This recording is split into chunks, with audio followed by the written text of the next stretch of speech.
Cette semaine a lieu le championnat suisse de chiens de police. 50 binômes, dont une quinzaine de romans, sont représentés. Le concours a lieu tous les 5 ans et teste l'obéissance, la défense ou encore la quête de personne.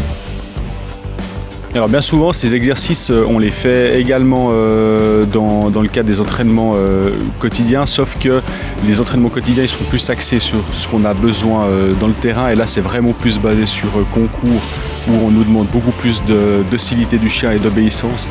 On se prépare en amont et puis généralement en dehors des heures de service pour être en phase avec le chien et puis être capable après de pouvoir faire ces disciplines sans trop de couac. La complicité entre le maître et son chien est primordiale.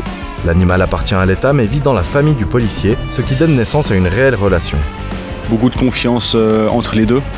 Parce que le chien, c'est une véritable éponge et puis généralement, il ressent exactement notre état émotionnel et généralement, si on n'est pas bien et si on n'arrive pas à se poser et à être calme, le chien, il ne le sera pas non plus. Et c'est là où on pourrait arriver à différentes difficultés dans les passages des disciplines. Là, elle arrive à être calme et puis après une bonne dose de câlin et de croquettes et puis elle saura très bien que je suis satisfait. En marge du concours, la brigade canine de la police cantonale vaudoise fêtera son 30e anniversaire ce vendredi.